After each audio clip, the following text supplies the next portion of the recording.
I am here to discuss the so-called flying saucers. The whole fleet of them, what's on the ASA? My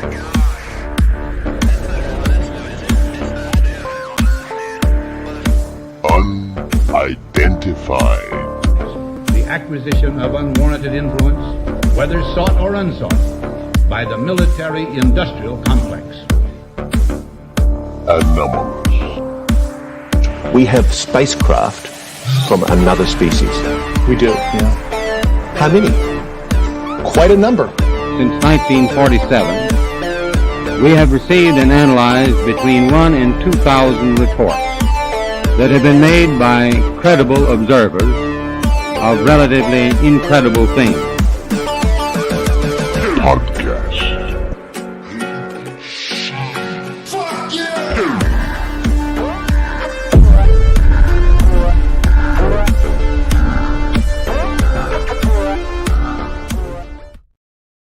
Hello everybody and welcome to the Unidentified Anomalous Podcast. I'm Digby Furno and joining me as always is my wonderful co-host Tom, aka Cortex Zero, and Paul. How are we doing this week, gentlemen? Fantastic. Good. How are you, sir? Yeah, I'm lonely. I'm not gonna lie. Yeah, I know your family's still not there, man. We're doing our best to help you with that. It's been almost 3 weeks since I've seen. That's a long time. So it's a long time. It's a long time. It It's a is. long like, time. Like COVID all over again. But let's not get into that. Isn't that nice though, man? Like if you really think about it, it's really nice to have family to miss. Yes, You know what I mean? Like that's a beautiful thing to have in life. I know. I just don't want to miss them again for this long. I But hear only you. a couple of days left to go. But we've got a great show for everybody this week. We've got a bit of news to run down, and then we have a Boeing 747 pilot going by the name of Christiaan van Heijst. Some of you may have seen some of his photographs before. He's a very accomplished photographer. As a pilot with over 9,500 flying hours behind him. And he was recently featured in the European, not hearing, I suppose it was more of a discussion in the European Parliament a couple of weeks ago. We reached out to him. He was one of the key speakers at that event. We reached out to him to see if he'd like to come on the show and talk about his experiences and the way he sees things going forwards for safe aerospace. He's very much the sort of European Ryan Graves, wouldn't you say, gents? You could say that. You could say Yeah, that. He definitely comes at 100%. it with that type of maturity and obviously he's trying to create change, so there's a specific course that one has to take, especially with like the world of aviation. The stigma may be dying here, you know, maybe in the public spectrum, but within aviation circles, it's hard for me to say really because I'm not part of those circles. So maybe that, you know what I mean? That's something I think I'm going to broach with him as well. Like, how is it more acceptable to have these types of conversations, you know, speculative in the least without people giving you a hard time? Because I think that's where you have to start. Yeah. Yeah, Absolutely. he's a super, and he's got an incredible eye for photography. So that's a rare gift for a pilot and an incredible Nikon camera. So he's got the Nikon. tools for it. Yeah. It's a nice camera. The Nikon. It's a Nikon. Hello to the chat. You Yanks. Hello to the Nikon. chat. Sandy and Steven and everybody else that's here. There's already 51 people here. That's really brilliant. If you guys could take a moment too, if you're watching on X or Facebook, Rumble, anywhere but YouTube, if you could just hop over to YouTube real quick, give us a like and subscribe on YouTube. We would be deeply appreciated. We're trying to deal with the algorithm, and YouTube isn't always so friendly to people like us who talk about these types of things, so we kind of need your help. No, they're not. Sorry, Paul, I did just send you a message, but can you turn your end down because we're hearing ourselves repeating through your headset. Thank you very much. So without further ado, because we've got Christian coming on, we're doing the show a little bit early today to accommodate him because obviously his time zone. So I think probably what we should do is go straight into the news. Beyond the mundane. Tom, it's over to you. Boy, is it. So, guys, if you Last follow show me at the end on, of the world, yeah.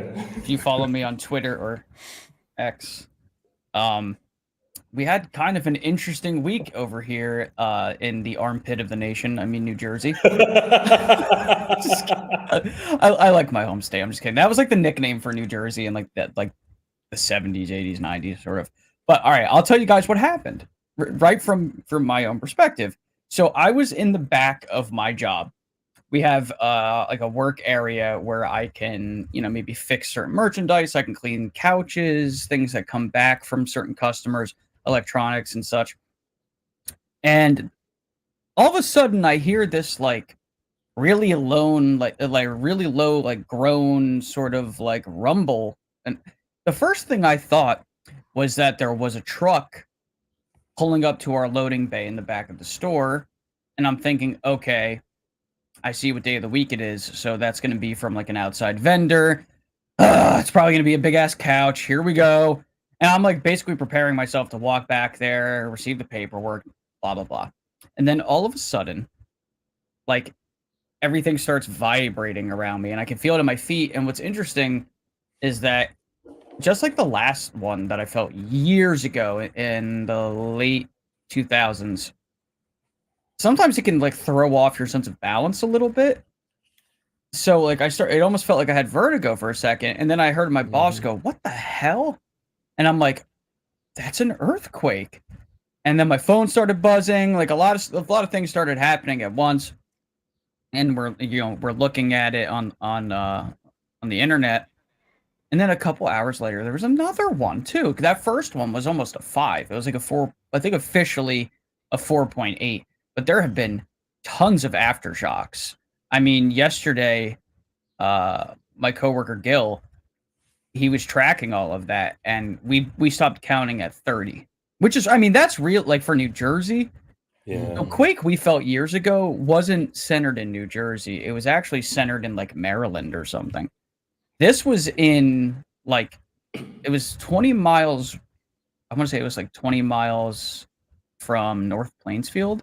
It was up in like North Jersey. I mean, it was not far from me. Like it was like within probably like an hour and a half drive, maybe. Yeah, probably about that. So like we really felt it. My aunt who lives further north had like pictures and whatnot fall off of her walls. Like this was a legitimate earthquake. It wasn't like just a tiny shake. Like it became pretty obvious within seconds. Like, whoa. This is an actual earthquake. It's Like, terrifying.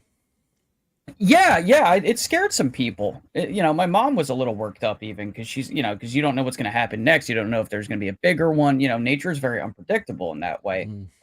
What I want to specifically point out with this news story is something that mainstream science hasn't quite come to a consensus on yet, but it gets discussed a lot.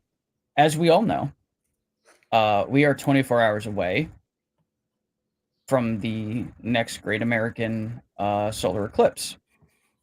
And there is historical precedent that has major earthquakes occurring around the time of an eclipse like this. I believe it was like the 17 or 1800s, one of the largest earthquake swarms in the continental United States occurred to coincide with a solar eclipse.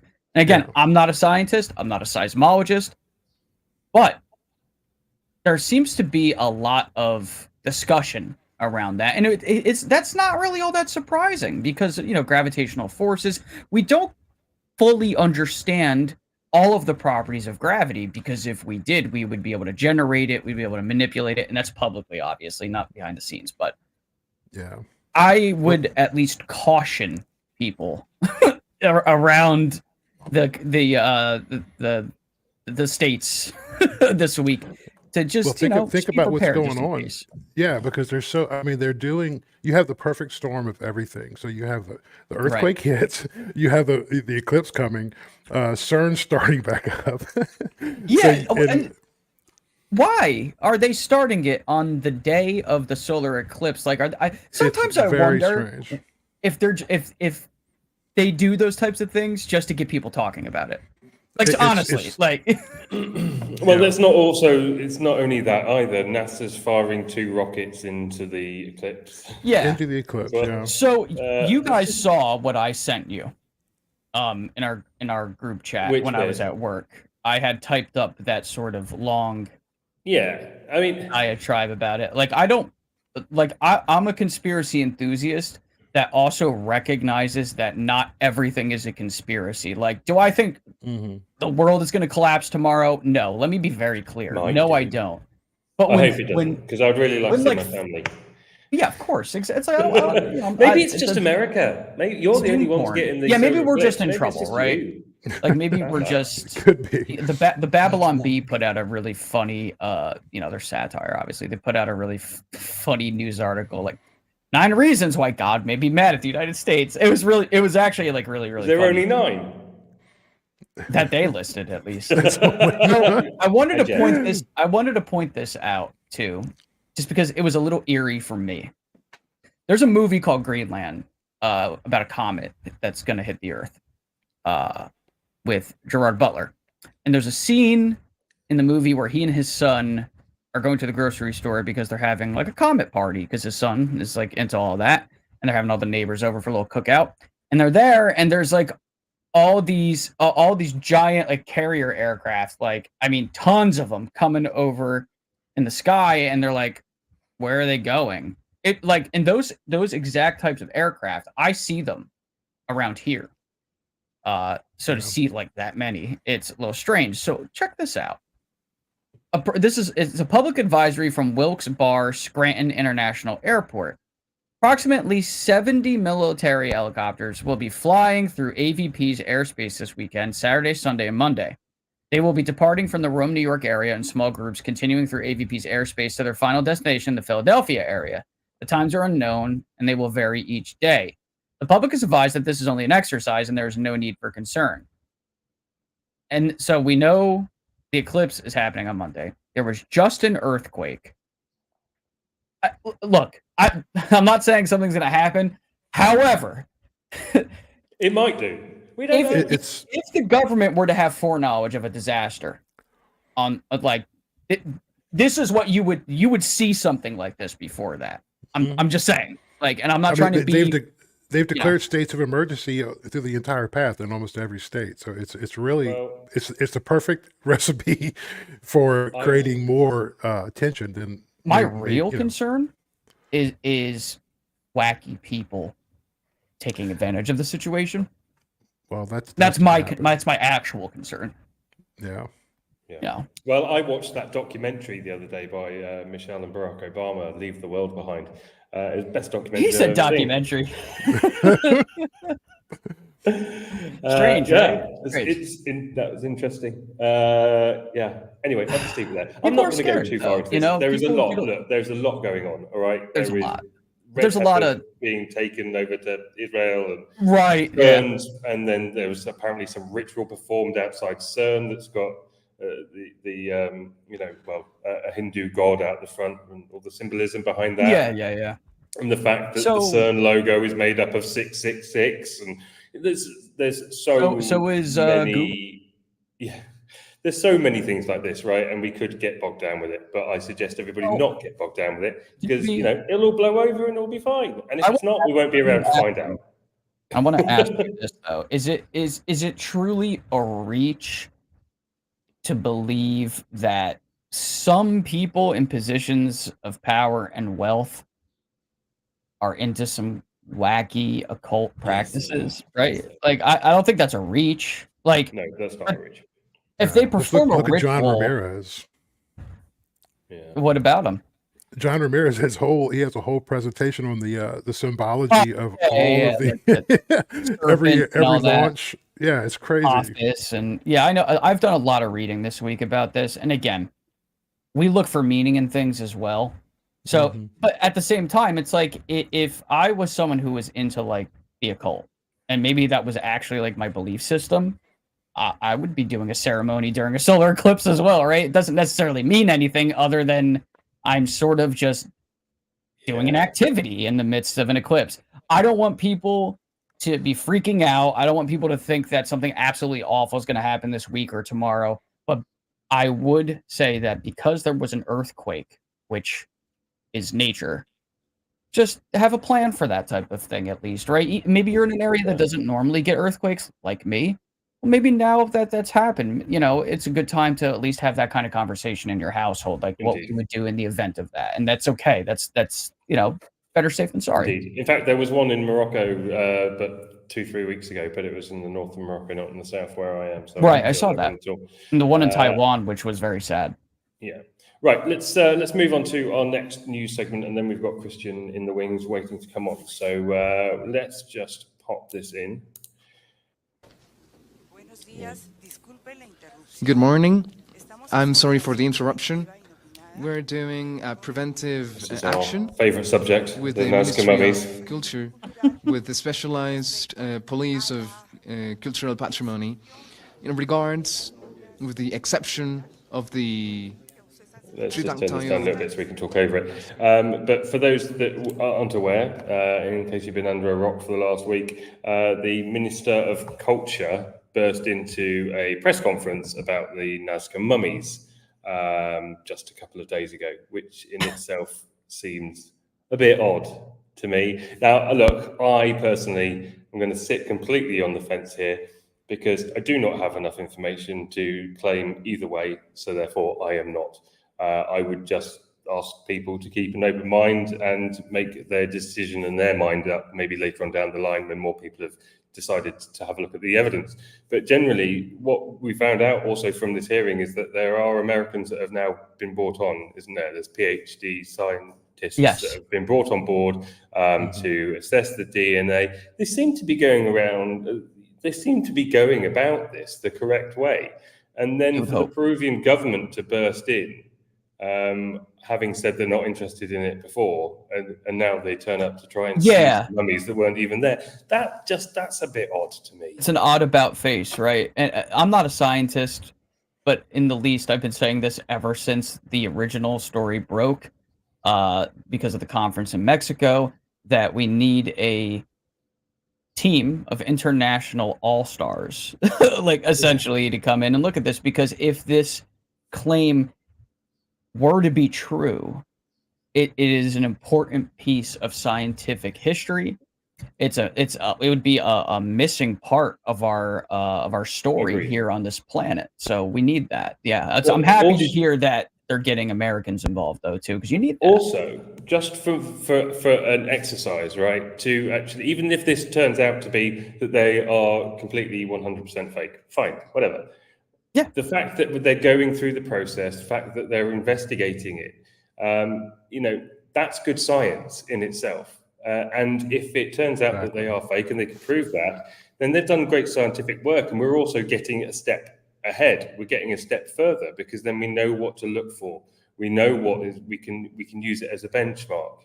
There's no such thing as bad science in this case. They're doing the legwork. Let them do it without being shouted at and abused at by people on Twitter that just want to go around and shout, "Oh, it's weird, it's a waste of time." It's science, okay? And if they want to investigate it and they want to look into it further, then fine. If it turns out that they're not real, they're still taking a step further. They're looking what the benchmark is. I'm just going to play this little bit here. Can you update our English audience real quick on what's going on? Just a real quick. You can see how the government of Peru is against this finding. If they say that these bodies are fakes, why are they here? Are they real? What do they want to stop? If this is a finding for humanity, what is happening here? They never wanted to investigate this. They said from the beginning that they were hoaxes, and now they are very valuable. They are here to confiscate them. Why? It's the first time I've heard Jaime say something where I'm like, you got a point. To be fair. Yeah. It may be the case that they're actually they're legitimate, mummies of ancient Peruvians or something. If that's my thought too. I get it. Yeah. I think because that's a disgrace.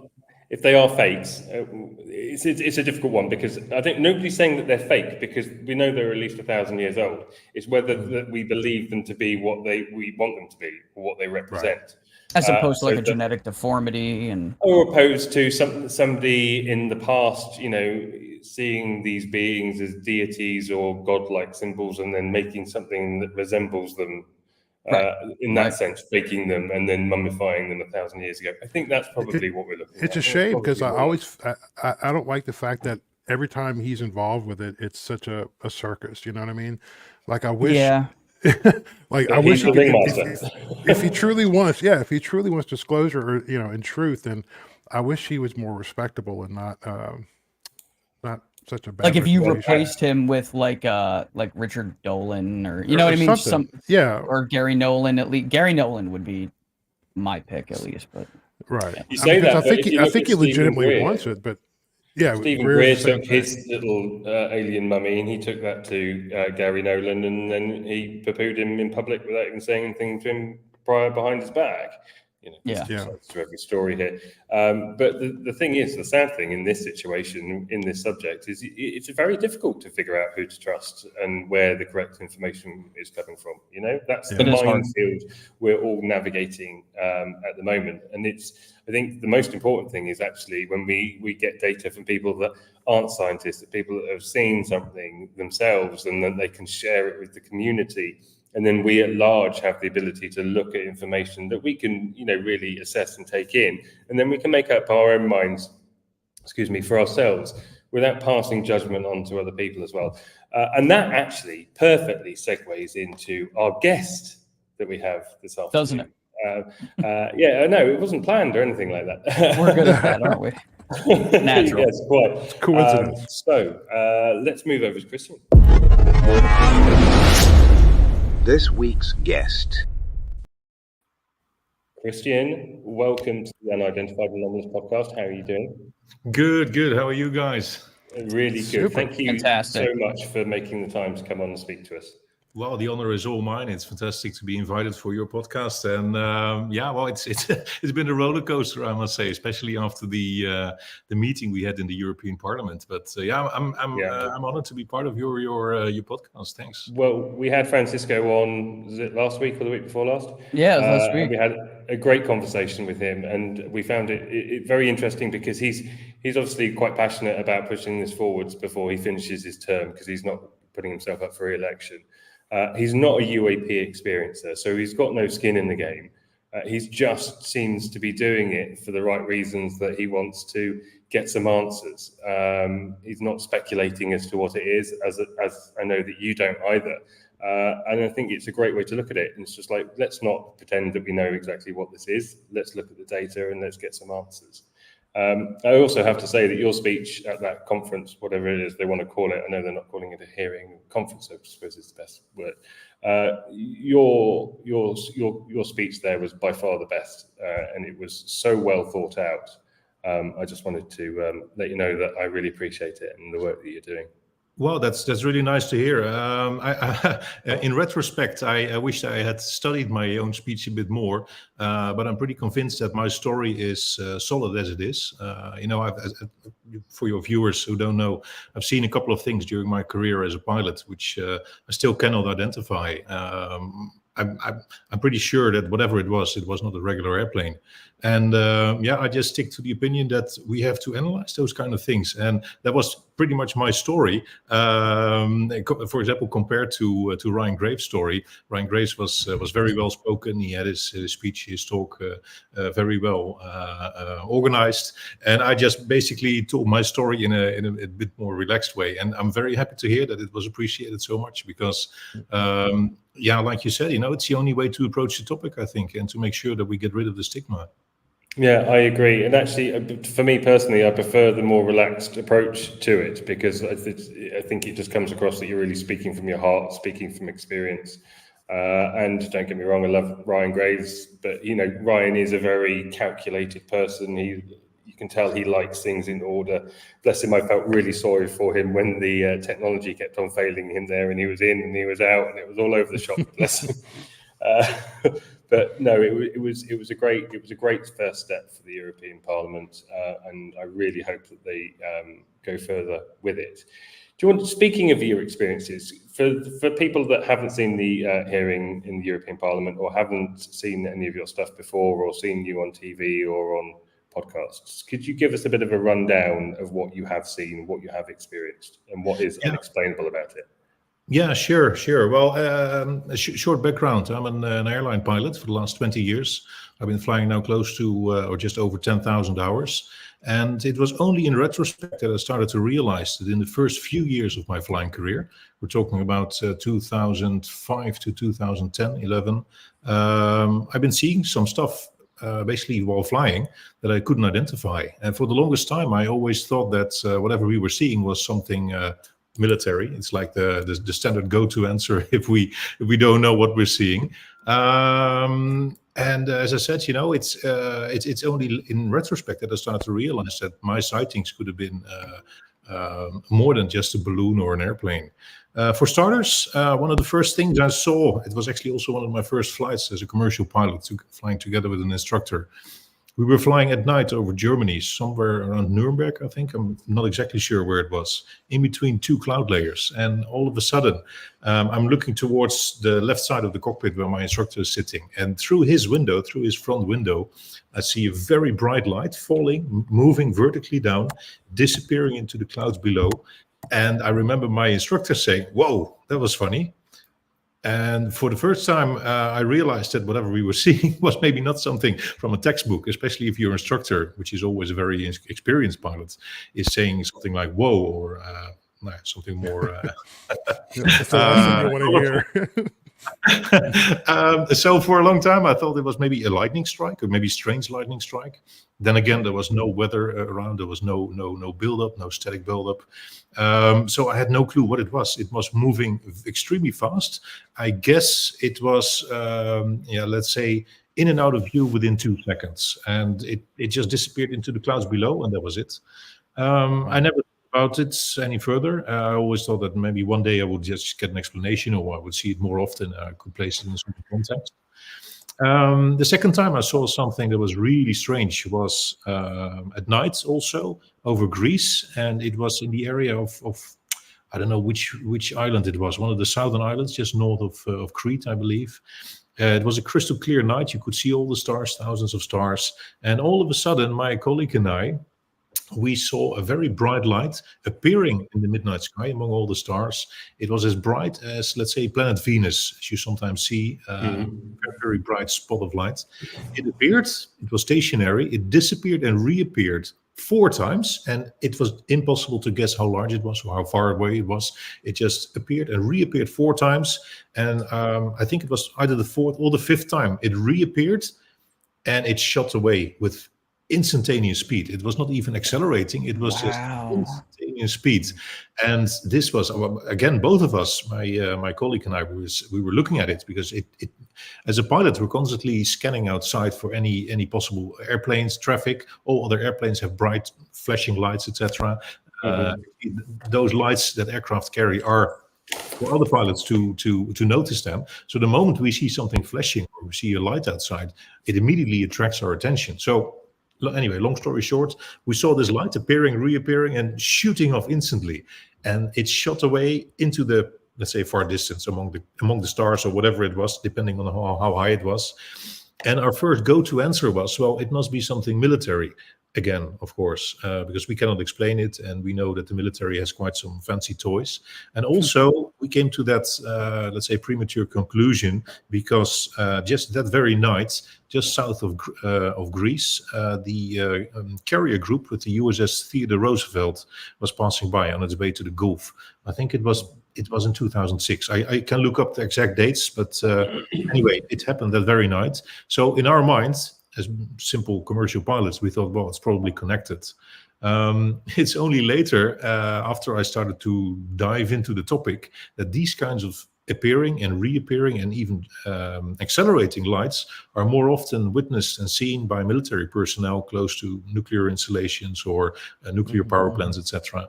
I've absolutely no clue if it's connected or not, but it was funny to realize 15 years later, after I started reading into it, that this phenomenon has been observed many more times in the vicinity, as I said, of nuclear power plants. At the same time, we were just clueless. We just left it like that. It happened maybe in 3 or 4 seconds, and it disappeared. And we never really thought about it anymore because we have to. We have a flight to concentrate on. We have our work to do. So well, what can you do? I mean, it's just a funny light in the sky. So those are my first 2 sightings. There are 2 more. Do you have any questions so far, or do I have to elaborate on something? I have a couple questions actually, but we'll kind of go through different things. When you see something that accelerates like that, like instantaneously, which I'm sure you're probably familiar at this point with the 5 observables. I'm sure you've probably heard that phrase. Has it ever crossed your mind that now that you've seen that, it exists in reality, right? Like you have someone with you too. Obviously, a lot of times you have a co-pilot, so you're kind of left with only now figuring out what it is. It's not figuring out whether or not it's real. That's a huge clarification that I try to bring into this conversation a lot based on my own experiences. You can say very definitively that these are real. Like they exist. Like you've seen it happen yourself. It's a matter of figuring out their nature. Is that fair? Yes and no. You're talking about you've seen it, or you've seen them. Honestly, I only know that I've seen a light moving. I don't even know if it's an object. Honestly, I think it's very important for the general discussion about UAP that we don't know what UAP is. I think it's a label for something that doesn't really have a definition yet. It could be, for all I care, maybe a new weather phenomena or something. I'm not sure if I saw an object or something physical moving. I just know that I saw something during my work as a pilot that I simply cannot put my finger on. So I'm very careful in labeling my experiences as UAP sightings because I honestly don't know what it was. And I think in general for the UAP discussion worldwide, we have to make sure that we don't categorize everything as UAP as if that's a name for whatever it is. That's a good answer. Yeah, and also, I'm perfectly open to accepting that maybe I saw something very mundane, which is still possible. Of course, I came forward with my sightings because I'm pretty convinced that what I've seen was not normal. But then again, let's say tomorrow President Biden comes forward and he introduces a new Blackbird type of airplane. That could be the explanation as well. So I'm very careful of putting the label on it of UAP. This is the lights side of it. This is reminding me of what Beatrice Villarreal has just started talking about. She's taken lights, I can't remember, the etchings or something like that were taken from the sky around the 1950s, before Sputnik and everything like this. So that there's no space junk up there. We can confirm that it's nothing of ours up there. It's not a satellite.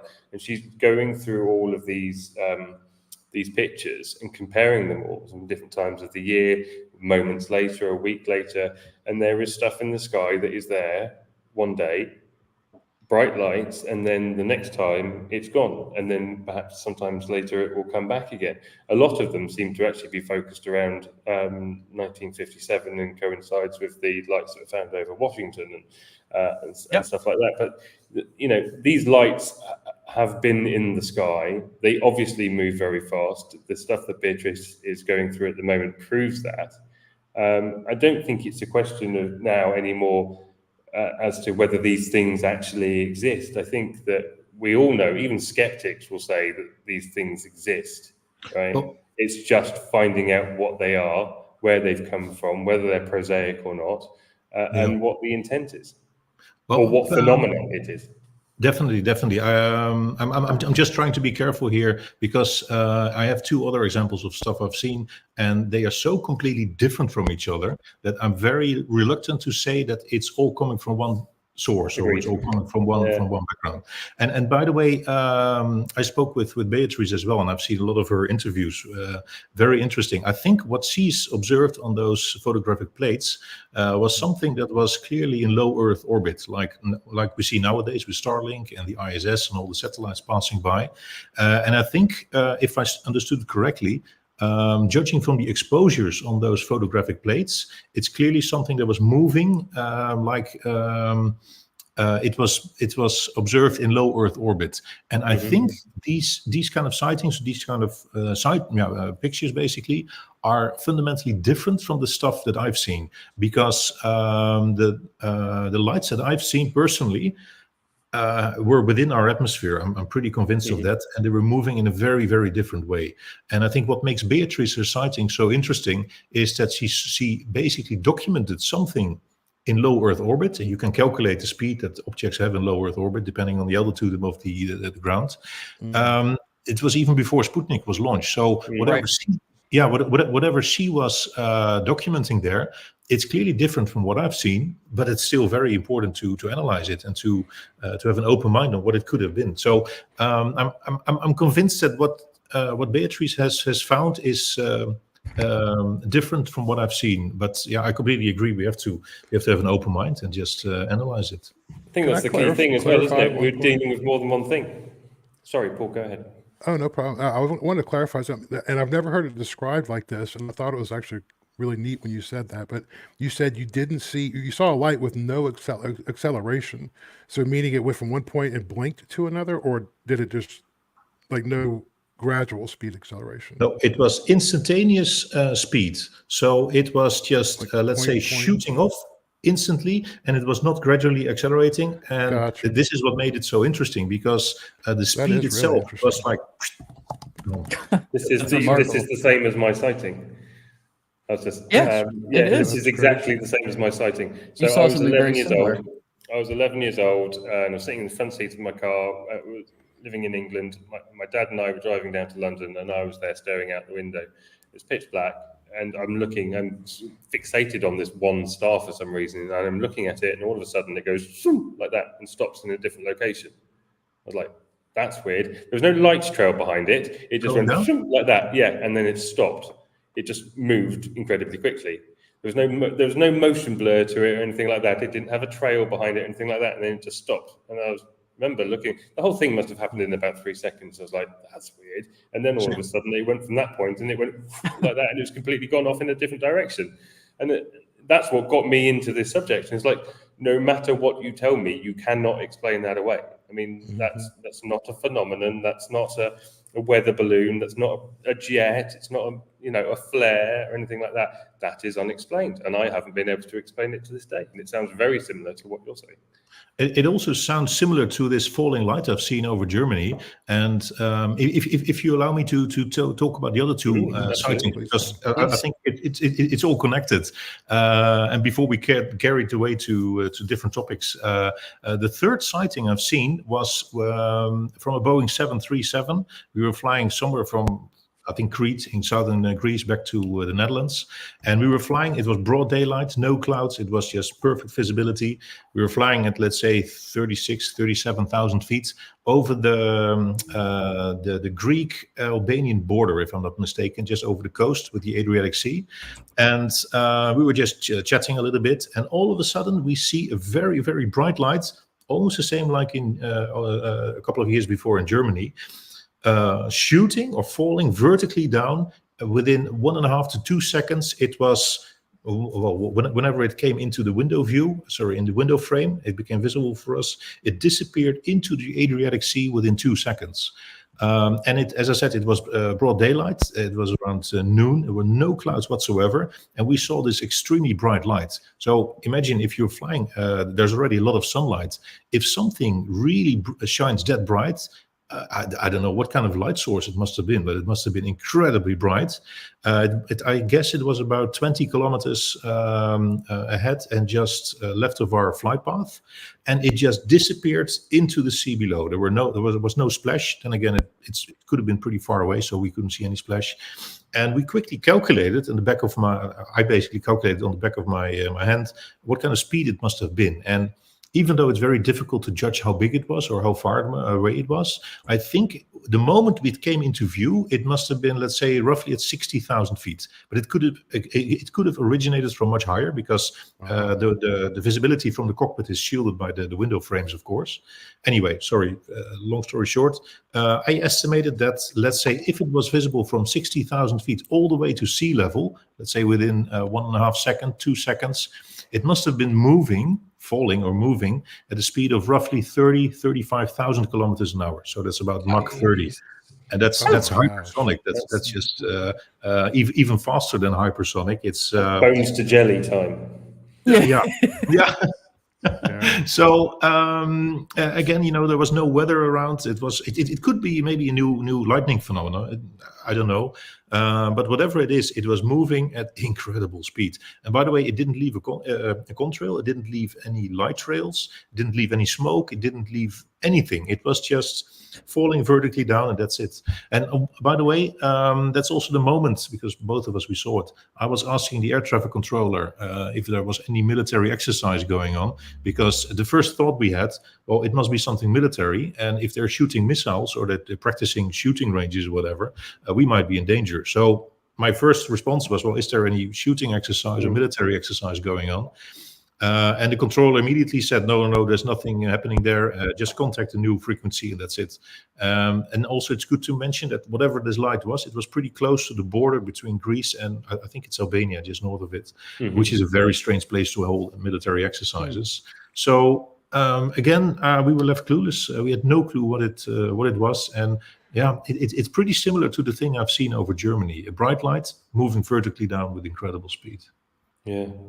Christian, I'm curious. Have you ever seen anything closer to the ground? Like, have you ever had any sightings, maybe like while driving or walking? And there's a specific reason that I'm asking that.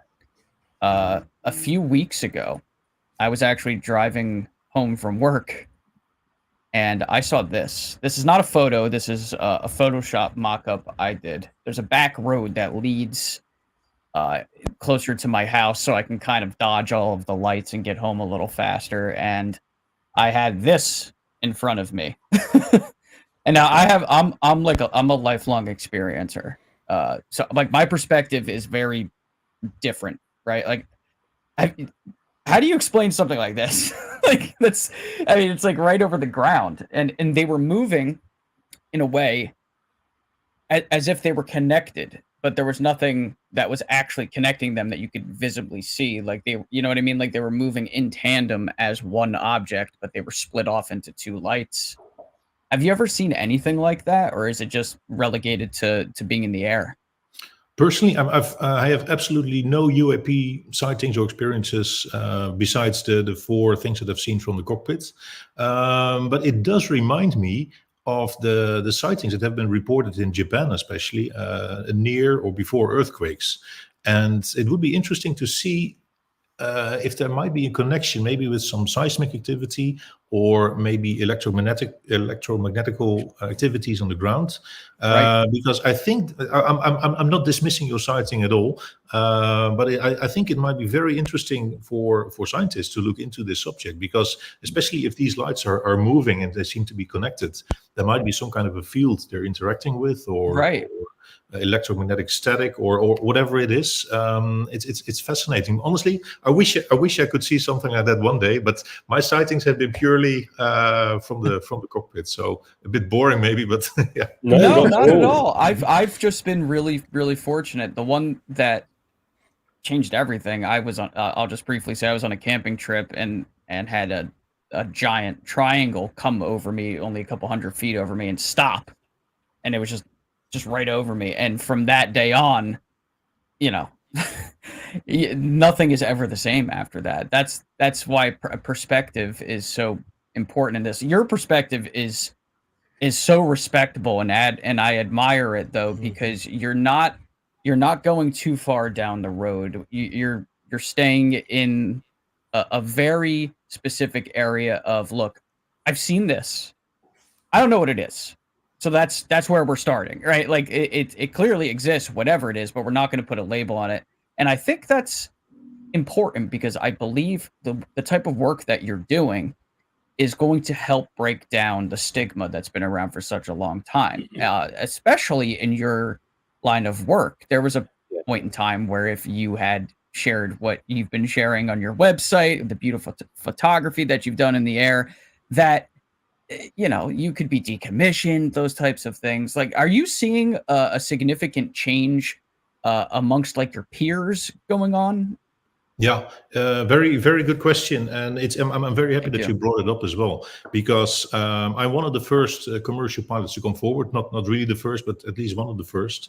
And for a long time, no, actually, sorry, I have to start with another anecdote. It was in 2014. I took pictures of a huge group of red lights over the Pacific Ocean, which was a really, really weird phenomenon. And I took pictures of it at night, and I posted those pictures on my website and on Instagram and Facebook, you name it. And these pictures went viral. And the only thing I was thinking about taking pictures of it, I thought, this might be a volcano exploding or erupting and whatever. If it's going to be a new island, at least I want to have it named after me, because I'm the first one. So I just posted it on my Facebook, just with a smile and a funny joke. And anyway, the media picked it up, and immediately worldwide there were headlines like "Dutch pilot sees UFO underwater base," etc. And I thought, oh my God. Because, I must say, I only started reading a bit about the UAP topic late 2020, begin 2021. So by that time, 2014, it was not even on my radar, pun intended. But the funny thing is, a lot of my colleagues, my direct colleagues, they approached me and they said, "Wow, this is really cool what you've seen. Do you want to hear what I've seen in the past?" And actually, this is the moment that a lot of my own colleagues started coming forward in private about some really, really strange UAP sightings, which now in retrospect you could call UAP sightings. So for me, this was already the first indication that the topic among pilots was not really that ridiculized. It's only an external pressure, almost an artificial pressure for the stigma. So sorry for the little detour, but I decided to come forward with my sightings because I realized that it's so important that credible observers, people with a solid background and know how do you say this? That just approach the topic as open-minded as possible. And anyway, my 4 sightings, and the 4th one we can discuss a little bit later, have been quite mundane actually. But in private, both in flight and also in my private life outside of the cockpit, a lot of pilots have approached me, and they shared some really, really, really weird things that they've seen. One of my friends, I know him from flight school, he shared with me his own sighting. He's also Captain 747, respected guy, a lot of flight hours. And he told me what happened. And he saw basically an object which was intercepting them from behind. And the 747 is already a really, really fast airplane. It's flying close to the speed of sound. And whatever it was at night, it was a luminescent, glowing object, whatever it was intercepting them from behind, and it was flying parallel with them, same speed, for about 5 or 10 minutes at around 5 to 10 kilometers to their left. And it was changing colors from neon green to blue to yellow. And they were not really afraid or scared, but he was wondering, well, are we being intercepted by a drone, or is there maybe miscommunication with air traffic control? So he contacted the radio controller, the air traffic controller. He said, well, is there any known traffic next to us? The air traffic controller denied, said, no, there's no known traffic. And about 5 or 10 other pilots flying in the same vicinity, let's say in a radius of 200 kilometers, they confirmed that there was something flying next to their airplane. And before they knew it, so he was just flying straight and level, as you always do with a big airplane. This light, or whatever the object was, just shot away. So the airplane was flying in this direction, the object just shot away 180 degrees backwards. And he showed me some pictures as well of this object, and this is just one of the examples of pilots sharing with me their own experiences. And he is very hesitant to come forward publicly. I was the first guy he ever trusted me with his story. But it's okay. Long story short, the stigma is still there. A lot of pilots are really, really afraid of sharing it because it's just so strange. Basically, it's so weird, and very afraid that especially the mainstream media are pulling it into the ridiculous corner. But anyway, yeah, a lot of pilots are seeing things and they shared it with me, and also a lot of my own pilots. They've seen my interviews. They know that I'm basically coming forward with my sightings, and even though they have never seen anything themselves, they don't ridiculize it. And at least in my face, nobody is making fun of me. And it shows that a lot of pilots are either open to it, or they've seen something, or at least they want to have a way to report those kind of things, just in case we see something we don't understand. I think, Christian, that's definitely a leader. Down to the way that you're coming about it as well. You're not coming at it from a fanatical point of view. You're not making accusations about what you're seeing. You're just going, I've seen this, I don't know what it is, and I don't like that it's in my airspace, and we need to do something about it. And because you're approaching it in that way, same way that Ryan Graves is approaching it with Americans for Safe Aerospace, take all the woo out of it, take all the ifs and maybes and the buts out of it. This is the fact. I have seen this. I don't know what it is. It needs to be investigated, and I need to know that I'm safe in my airplane. So because you're approaching it that way, it's going to be a lot easier for people to come out and come forwards. We do normally dive into a bit of the woo side of it here, and we've got experiences come on and abductees and things like that. We do all that stuff. But out of respect for you and the way that you do things, we're not doing that today. We don't want to put you in that position, because I think that what you're doing is really, really important. And I'm glad that people are starting to come forwards. One of my questions was going to be to you is like, how many people, how many other pilots do you know that are seeing these things? And you've seen 4 or more. Everybody else must have their own experience. So we just need to get them to come forwards. So let's talk about the reporting structure at the moment and what's wrong with it at the moment, and what you would like to see changed and what's going to help. Well, nowadays the aviation is very safe because we can report a lot of incidents, accidents, safety issues without repercussions. That's a system we slowly build up over the last decades, where pilots feel safe to report stuff. But the blind spot is still for UAPs. Let's say in the examples I just told you about before, about those lights I've seen in the sky. Well, if I write one of the safety reports to my chief pilot saying, well, I saw a funny light in the sky, well, there's nothing they can do about it. The company will probably say, well, we're happy for you, but it's kind of useless that you report this. So a lot of those UAP sightings, or whatever it is, sightings of lights, there's no real system to report something like that, let alone analyze those sightings. So I think what's very important is that there should be an international database or reporting point, central reporting point, where pilots can basically report what they've seen, maybe even upload some images of the objects they've seen, or maybe pictures of the navigation instruments they captured as well at the same time to collect data.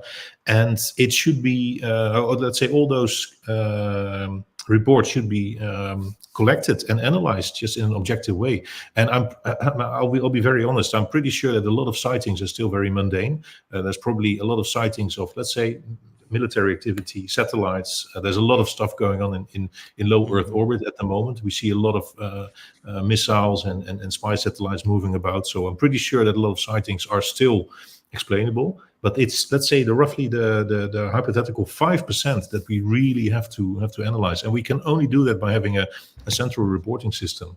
And as Ryan Graves with his organization ASA is trying to achieve, is getting this database for U.S. pilots, for the U.S. market.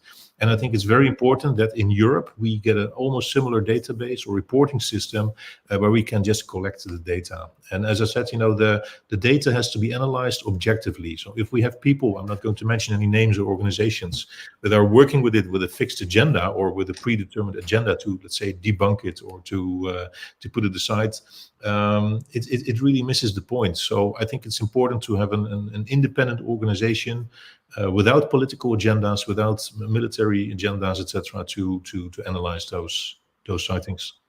Yeah, and I think and just the freedom to actually know that they can report, because as you're saying, sometimes you're flying in relatively close proximity to other planes, to the point where if you see something and you can talk about it, somebody else can back you up and go, yeah, actually I saw that as well.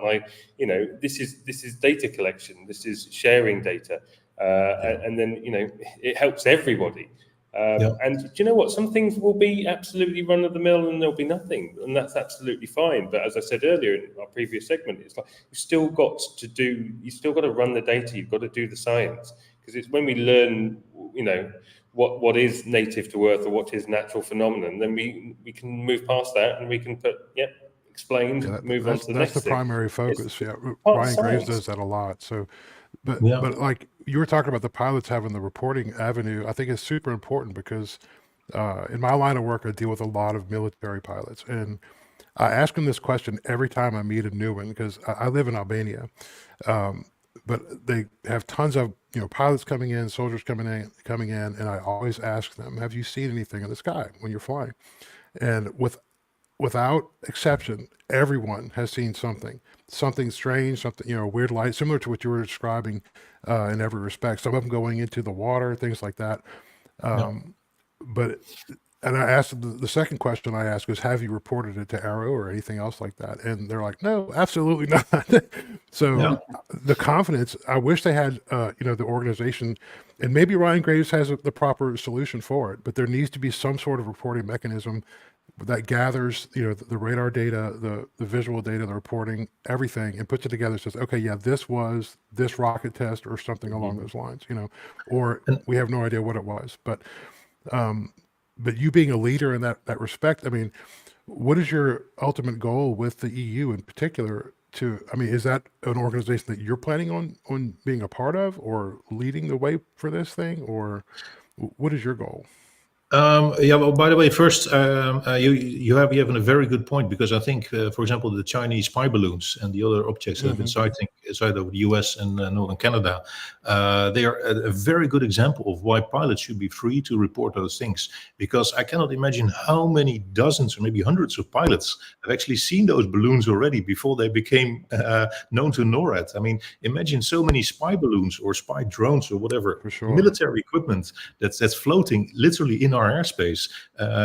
It should be reported. It should be analyzed. And so I think this is a clear example of why it's so important. For me personally, in the role in the EU, I don't really see a certain role for me in that respect. After I came forward with my sightings, I was approached by the UAP Coalition Netherlands. We're a non-profit organization to basically help reduce the stigma around UAP, create a reporting system for pilots, for professionals like military personnel, etc. And we try to plea for an objective analysis of the UAP phenomenon, whatever it is. And I'm one of the ambassadors for the UAP Coalition Netherlands. I don't really have a certain role for myself. I think I'm more valuable in just sharing my experiences and story. And I think for now, this is the most important thing I can do. I don't see any political role for myself. I'm just too busy flying and living my daily life. But I think it's a very important first step in a direction that's important for the whole topic. And who knows what's going to happen. I've been approached by a lot of people and organizations since since last year, since I came forward. I'm very selective with where I'm showing my face and where I'm connecting my name to. But I think this first meeting in Brussels was important, and who knows what kind of doors this may open in the long term. I'm curious. I'm about 95% sure that you'll do it, that the EU will do it better than the Arrow. That's for sure. Yeah, I would have to agree with that as well, too. I'm curious, just kind of moving this conversation into a different area, but obviously still connected. How do you personally absorb, and what do you make of the claims that have come from my country, specifically from David Grush? Because I'm sure you're aware of that. I'm curious to hear your thoughts on what he's been speaking about, in his News Nation interview. Obviously, he had a lot of really interesting things to say in front of Congress, which was in front of the world, essentially. How do you absorb that information coming from the particular angle that you're approaching this at? I think it's important that the topic slowly becomes more mainstream. I don't want to make any comments about the speculations, or let's say I don't want to speculate on the nature of UAP and the topic, because I think it's important for me to stay as neutral and as open-minded for what it's worth right now. But if he's correct, and if he's really speaking from a point of truth, I think it's a very important step to get rid of the stigma and to open up the dialogue about the topic. And even if he's, with all due respect, full of crap. It's at least a good step in the right direction just to get the topic going. Because when I saw the hearings with Crush and Ryan Graves and Lieutenant Commander Fravor, it showed me that a lot of political interest is there, and we're talking about genuine interest, not just creating a new cover-up or something. And who knows where the ball might be rolling in this respect. But I try to refrain from speculating too much, if you don't mind. I can respect that, absolutely. I appreciate that. I think it's best for you to do that as well. As I was saying before, I think it's better for you to really be very clear about what you're speaking about. You're giving a gateway, I think, to others to do the same and come forwards. The more data we can receive at the moment, the better. For everybody that's interested in this, for whatever reason that they're interested in it, that's the one thing we don't have is enough data. Yeah, and I absolutely agree. If by the way, if I have to believe the things I've been told behind the screens, I think the topic will get a lot of attention in the next couple of years, and who knows what I can contribute to the topic from my background. But for now, I just focus on where we are. Yeah, no, I appreciate that. That. And by the way, I'm not sure how much time we still have, but the fourth sighting that was actually the most interesting sighting that I had. We haven't discussed it yet, but this was for me the biggest event to really question what I've been seeing. It was a flight, I think, in 2011, January 2011, if I'm not mistaken, from Amsterdam to Malaga, the south of Spain. We just crossed the Pyrenees, so we basically entered the Iberian Peninsula. We had 1 hour to go, 1 hour flight to go until we landed in Malaga. The sun just set, so it was a beautiful clear sky, orange, moving all the way to blue and black. The clouds below, which were already having a nice contrast with the sky above. And we were on a direct course to Malaga, flight level 410, 41,000 feet, which is extremely high for, let's say, 90% of all the air traffic. And all of a sudden, my colleague is nudging me. He says, "Well, do you see that object ahead of us as well?" And I put away my newspaper or whatever it was, and I was looking out of the window, and I saw that there was an object ahead of us. It was pretty far away, and to give you an example, it was about the shape and the size of a grain of rice, held at arm's length. So it was actually kind of small, but it was definitely there. And I start to move my head a little bit. So the moment you're looking through a window and you move your head left and right, you see all the dust and flies and all the insects on the window moving. But this object, or any other object you want to see outside of the cockpit, remains stationary. So the moment I was moving my head, I saw that there was literally something pretty far ahead of us, straight ahead. And it was very far above the horizon, which is kind of funny because we were already flying at 41,000 feet and there's hardly any traffic flying higher than us. And we were just observing it for about 10, 15 minutes, and it was not changing shape. It was not changing size. It was still dead ahead, straight ahead of us at the same size, etc. So if it was, let's say, a balloon, if it was a cloud, we were flying at let's say 800 kilometers an hour. You would expect it to change shape or grow bigger or larger, whatever. So we were just wondering, the two of us, what kind of airplane it could have been. And as I said, it had the size of a grain of rice. So it was like oval, horizontal. And we couldn't see any contrail. We couldn't see any engines. We couldn't see any of these control surfaces. So we were just wondering, what kind of strange airplane is this? After 10, 15 minutes, I decided to ask air traffic control basically what kind of traffic it was ahead of us, because we were just wondering, because we were just wondering what else is flying in our proximity. Air traffic control immediately replied, Madrid air traffic control. They said, well, no, there is no traffic ahead of you. There's no traffic at all, actually, all the way up to Morocco. So what do you guys see? So I tried to explain to him, say, well, I see this and this. It's a strange oval shape, and it's pretty far away, but we've been seeing it already for 10, 15 minutes. And he said, well, no, sorry, from my side, there's nothing on my radar. And after about 2 minutes, he contacted me again. He said, well, military air traffic control really wants to talk with you because they are very interested in your sighting as well. So, and my colleague, the military guy, he was just like, oh, here we go again. He was just, he couldn't care less. So he just said, knock yourself out. So I contacted military air traffic control, and the guy was very interested in our sighting. He didn't ridiculize it. I just told him, I see this already for 10, 15 minutes. It's this shape, this size, and no clue what it is. And he said, well, there's no known traffic whatsoever, no military activity, no weather balloons, no absolutely nothing ahead of you all the way up to halfway Morocco. So whatever it is, I have no clue what it is. And so we were just basically left with that. And I saw the object for another 45 minutes. So almost for a full hour, we saw the object, whatever it was, really far ahead of us. And after about 45, 50 minutes, we started the descent into Malaga. And around 20,000 feet, we already made a turn towards the east.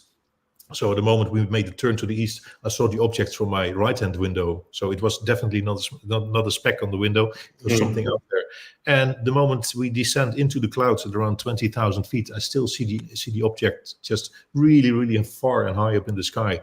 And that was it. And I was so. This is on your website, right? Yeah, definitely. I don't have the file with me, otherwise I could have shared the. This is the object, right? Because I see you also have this in an AI enhanced. Yeah, this is actually, this is what we saw with the naked eye as well. So it was like this is practically what we saw.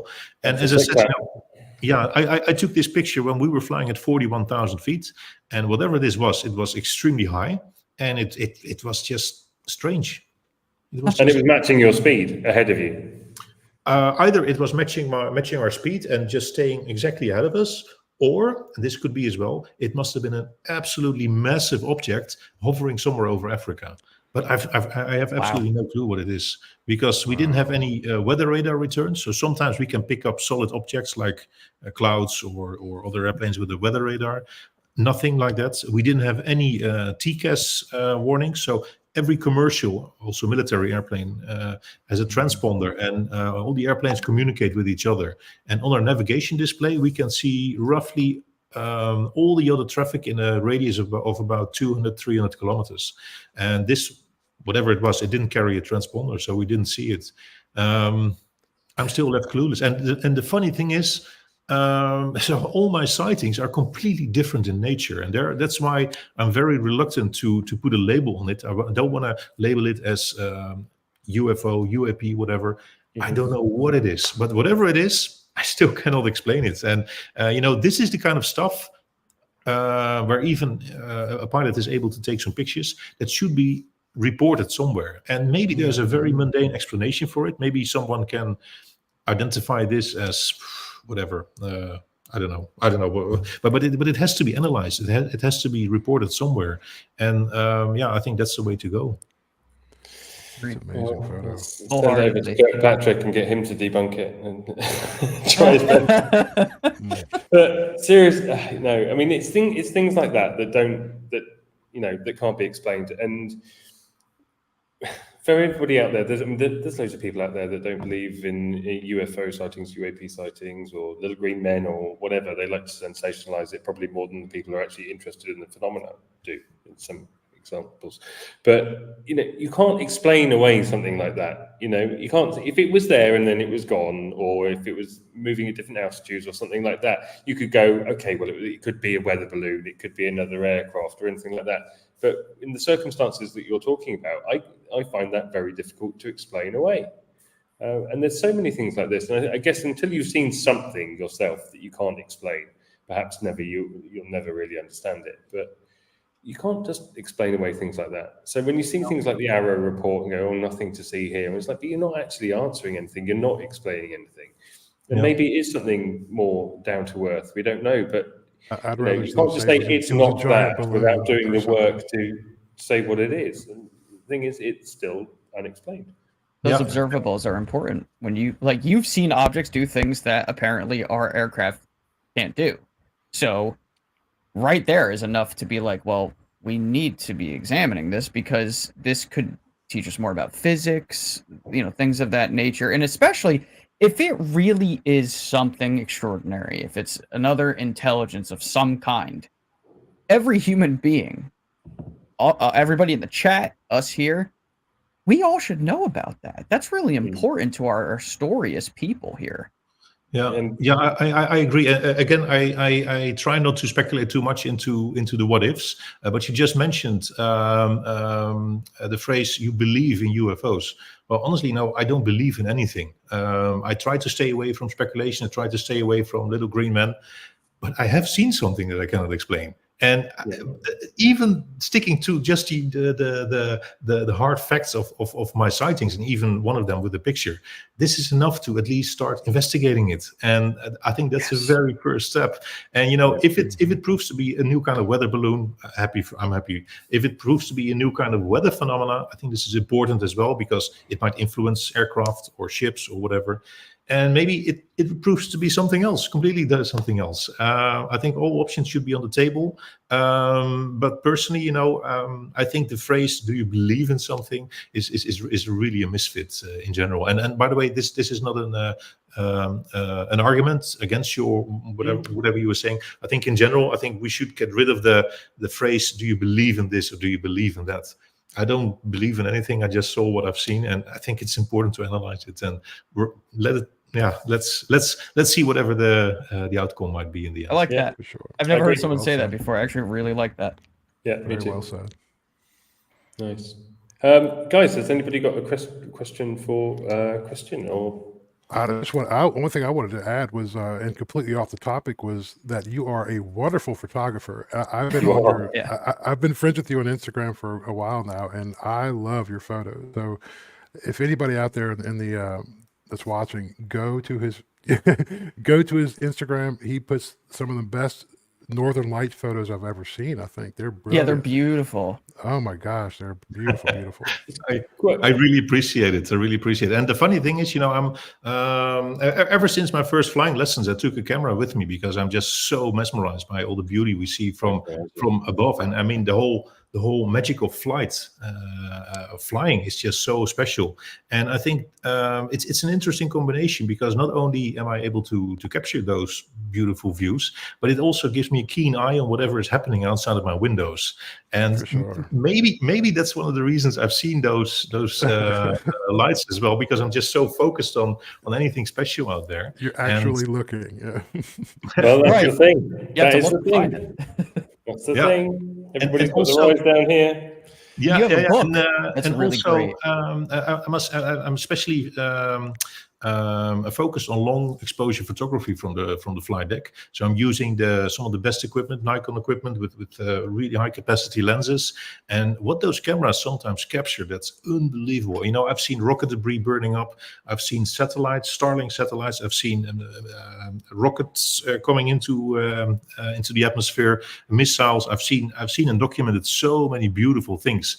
So I'm also want to stress that I've seen so many different beautiful mundane things from the cockpit, and the moment I'm saying, well, I've seen something that I cannot really put a label on, That's a big it deal. adds some extra weight to my sightings, I hope. Mm-hmm, Yeah, sure. absolutely. I just realized there's a photo on your website that's attached to your cargo pilot book that I've seen. I saw it I don't know where I saw it. I saw it in a Google search, and it's the Northern Lights, and you could the cockpit is over to the side. I've seen that photo before. You took that photo. Yeah, it's. I think I know which one you mean. It's where you see a part of the cockpit on the right-hand side, and the stars and the Northern Lights on the left-hand side. And I'm going to show it real quick because it's it's stunning. I can't believe that you took that. I use the background for my computer. I have his Northern Lights ones because they're just beautiful. Oh, really? Oh, that's great. I mean, these are some of the best photos, actually, genuinely. I'm not just saying this because you're here with us. They're some of the best photos that I've ever seen taken from the inside of an airplane. Literally. I mean, they're beautiful. Here, I'm going to share this really quick. I really appreciate it. Everybody. And I think I know which one you mean, because it was part of a series. Yeah, that's the one. It's a part of a series that won some major photography awards worldwide. Good for you. And yeah, that was pretty cool. And so basically, when we came up with the cover for this book, we thought, you know what, we're just going to use this picture because it gives this feeling that you're almost hanging outside of the cockpit. It gives this of space and just flying in a magical way. So yeah. Does the naked eye see that to that extent when you're up there? That's like what you're seeing. Yeah, of course.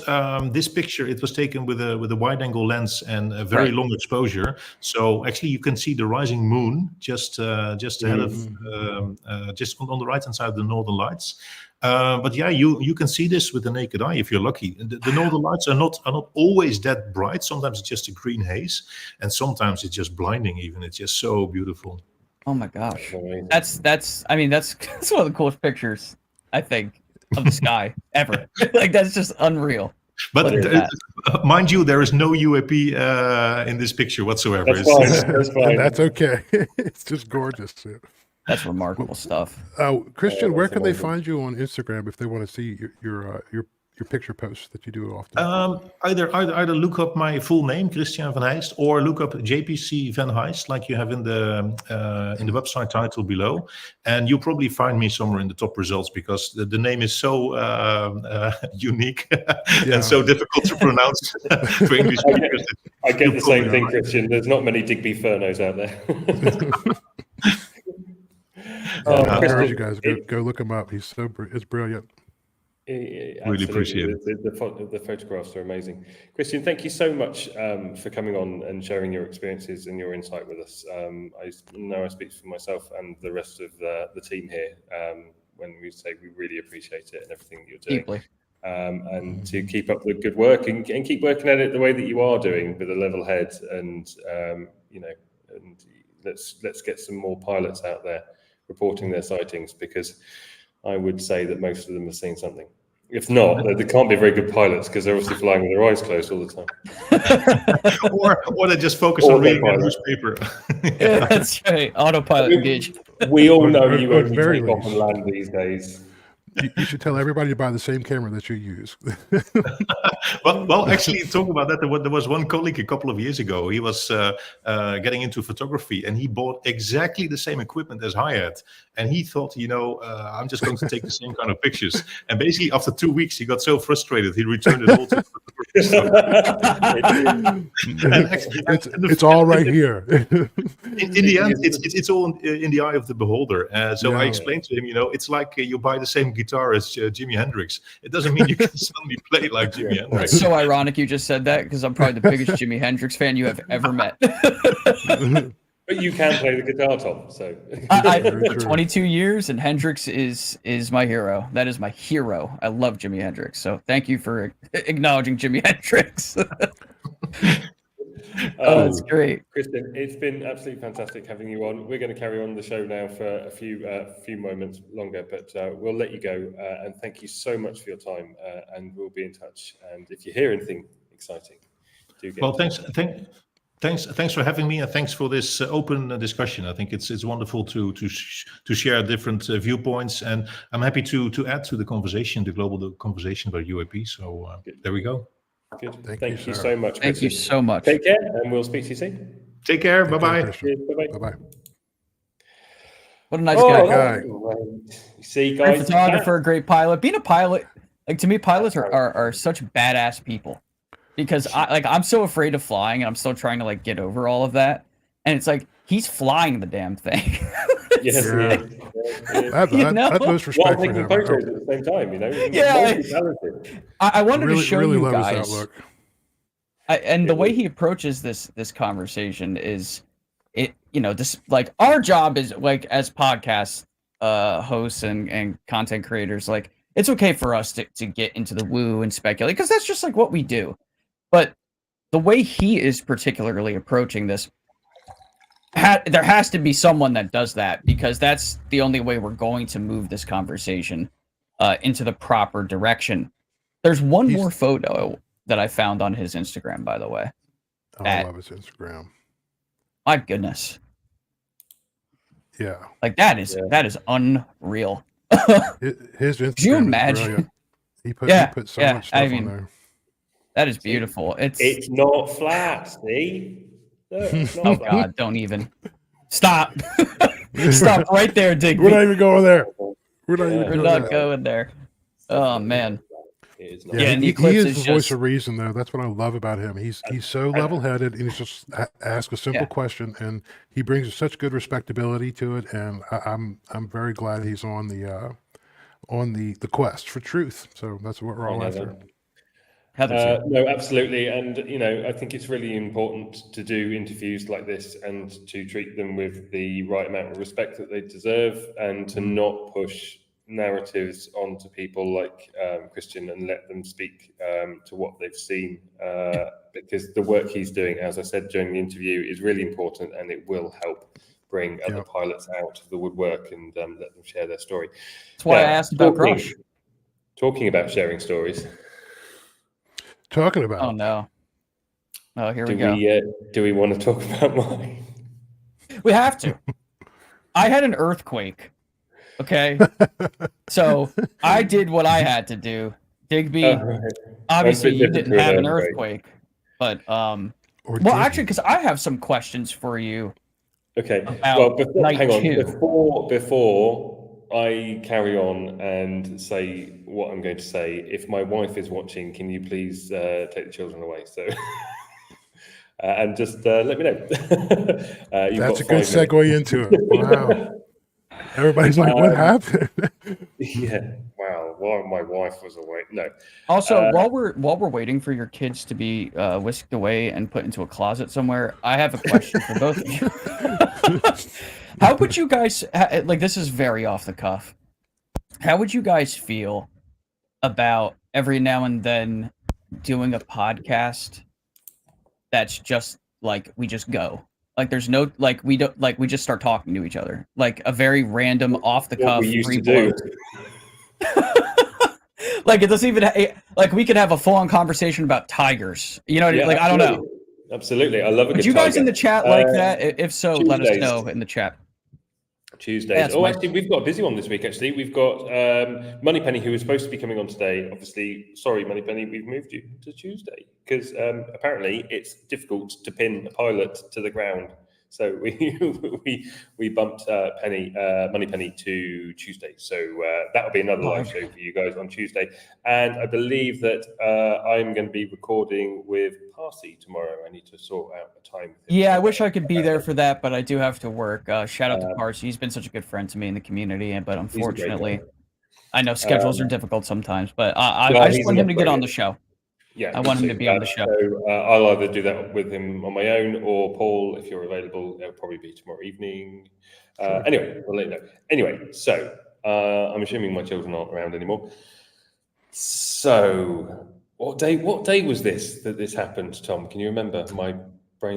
This was on. I believe it was Thursday. Yeah, no, so it happened to you on Wednesday into Thursday because you had that impromptu space, and then I talked about it a little bit in Astral's RV space. Yeah. So let's start at the beginning. Wednesday evening, I'm here on my own. My kids and my family were supposed to be coming back on Wednesday, and they didn't. They stayed in the UK a week longer because Katie's sister wasn't feeling very well, so she stayed for a little bit longer. So Wednesday evening, I'm here, and I'm like, I'm bored. And then I thought, do you know what? I'm going to look up some crop circle tones on YouTube and play them. And I sat outside, beautiful clear evening, and it'd been nice and warm, so it was a lovely warm evening. I was looking up at the sky, playing these tones, and it was like, I don't know, about 10 minutes, maybe 15 minutes max, not long. Nothing happened, and I didn't think much of it. Closed the shutters in my bedroom and watched some TV, went to bed. A couple of hours later, fell asleep, and then something very strange happened. I wake, or seemingly wake. I don't know. How did I explain it to you, Tom? I couldn't decide whether I was actually experiencing something or whether it was a lucid dream. Either way, I don't really dream very much. Well, I don't remember my dreams very much. I've certainly never had a lucid dream. And the experience I had, I only had control over myself and my own feelings and my own actions, but I was self-aware of that. Therefore, I know that this just wasn't a normal dream. The fact that I wasn't also in control of my surroundings or anything like that leads me to think that it wasn't a dream at all. I find myself in this room and I'm lying on a table and there are several beings all around me. I can't make out their faces. There's a light shining on my face and they're sort of standing in front of the light. So the light is sort of like overpowering them and sort of creating a shadow more than anything else. I could differentiate different morphologies, but I couldn't be specific. I would say that I saw something that would resemble the classic grey, and I would also say that I saw something that resembled something more reptilian in nature. And it was at that point when I saw that I was like, I don't like this. I want to go back. I want to go back.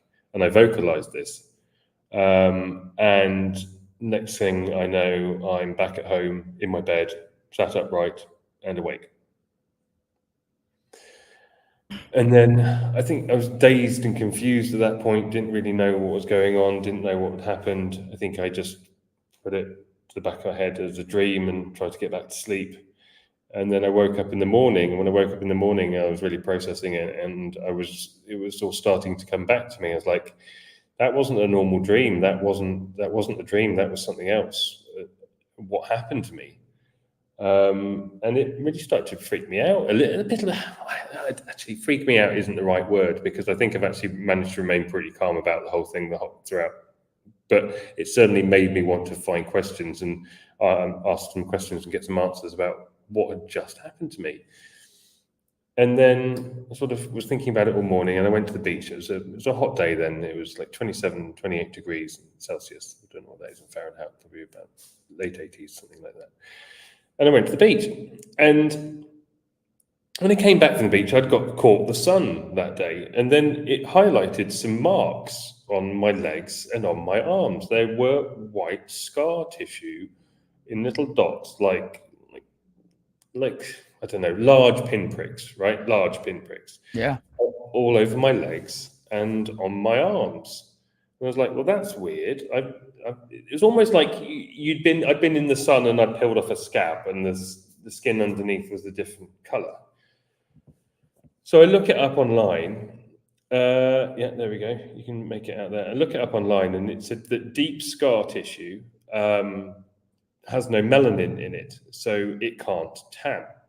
But it means that the puncture wounds here would have actually had to have been deep. If they were a surface scratch or anything like that, they would tan. And these marks didn't tan. I estimated that there was probably about 15 to 20 of them when I spoke to Tom on the phone, and I did a 45-minute video call with Tom, and I was showing him the majority of them. And it still doesn't make sense. I still don't know what it was. And funnily enough, now that my tan has died down, and because I caught the sun a lot that day, I went a little bit red, it really highlighted them. And now you can't see them as much.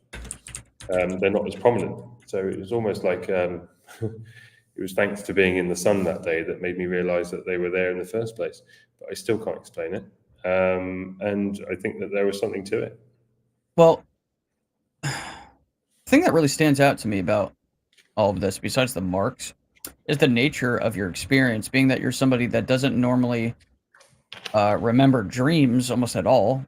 Yeah. And to go from basically 0 to 1,000, right? Like you had I can't even call it a lucid dream, but you had you were in this state of lucidity where now if it was a lucid dream, the very clear distinction that we can make is that I have had lucid dreams. I'm sure many of you in the chat have probably had those types of experiences. I know others. You're able to manipulate your environment. There's things, it's like essentially being in a virtual reality game. It's amazing. If I were to gain control over that, I would never play video games again. I'd just go to bed. Truthfully, like you only had control over yourself and limited at that. I wasn't getting up and going around moving around or anything like that. Let me make that clear. I was lying on the table with a bright light. It was more the sense in my own head of I am aware of where I am. And I was aware of my own thought processes. I wasn't asleep. I know now, as much as I know that I'm in control of myself at the moment, but not in control of my surroundings. I know that that, right? There's like we talk about that word a lot. Knowing. There's a knowing involved with this. You know when you're awake, right? Like, and I was afraid so many times. And I was afraid. There was a deep that's what I was going to say. fear in me. The first thing I noticed, like about the entire thing, was you were one, petrified. When you messaged us in the group, you were like shaken. 2, confused. 3, you kind of didn't feel right, like something was wrong with you all day, and we had talked the entire day about this. So then what I thought was brilliant too is we make a space, we all show up in the space. For me it was like I think 1:30 in the morning, but I was like, I'm not going to miss this. So I got into it, and the support and the love and the encouragement and from the space, everybody in that group was just amazing, and I was so glad that they were kind of helping you walk through what you were going through. So I thought that was just brilliant. But I definitely... It was a great space. And if anybody wants to listen to that space, it's still saved. We recorded the space. It's on my Twitter profile, so have a look at it. That's a good question too from Dutch UAP disclosure. Did you look at the time when you came out of that state? No, I didn't. Now you did notice something though about your electronic devices. Yes, I'd forgotten. So my AirPods. Yeah, here we go. They were fully charged before I went to bed, and they were in their case, which was also in the morning when I went out for breakfast, like I do every morning. I went to put them in, and they were completely dead. My laptop was next to my bed because I fell asleep watching a movie. Now, I'm not bragging, but I've got a brand new MacBook here, and the battery life is about 18 hours if you're just doing normal everyday stuff or watching a movie and stuff. If you're doing some video editing, then it's not going to last as long. But that was also fully charged before I went to bed, and I only watched about 45 minutes of this movie, and then I closed the laptop and put it on my bedside table, so I didn't even leave it open on the bed or anything like that. And when I got back from having breakfast and went to turn the laptop on, the laptop battery was dead. The only item in the room that still had power on it, although very little, was my mobile phone. Now, night 2, this is what I was getting to when I said I had questions for you. I know you intended to play the crop circle tones again. You can't hear me? Or is it me? I can't hear anyone. I can hear you, Tom. Oh, you can hear me. It's you. I'm just going to remove myself and then come back in. Gotcha. So what I was saying, though, was Digby, as a result of his experience, intended on playing the crop circle tones again. You can't... Not hearing it? I'm hearing you. So I think, I was going to say, you guys in the chat can hear us, right? Oh, boy. I guess the same beings that decided to pay him a visit have now decided to unplug everything. Isn't that funny too? Like we talk about these things. Yeah, the timing is they just. Can hear us. They can hear us. Yeah. No, the timing is pretty. impeccable. I'm about to say it's always the case, man. Every time. This happens a lot. I swear. I've seen it happen on other shows too, and like sometimes I'm just like, all right, yeah, they're probably just trying to entertain, but like I don't think this is entertaining for Digby right now. That I'm pretty positive of. Digby was going to do it again that second night. I don't think anything happened, but I'm not sure if he decided. I was going to do it. I didn't do it. You didn't do it. I don't know. I will do it again. Your microphone sounds very strange, by the way. Sounds like something got reset on your end. Like, nope. I don't think that mic's on is what it sounds like. I'd unplug your microphone and plug it back in and do some. There you go. That sounds more normal. I tell you what it was. It's because I picked up my bloody earpods, isn't it? And it connected itself to my laptop. I had a feeling. I wasn't sure, but I was. I'm not being hacked. Could be the NHI. But yeah, you didn't have anything happen the second night, right? No, I didn't do it the second night. I decided against it. I didn't feel like putting myself through that experience again straight away. I will do it again when I'm ready and see what happens. And I told you, I've played those tones before. And if people aren't particularly familiar, this is what it sounds like. Kind of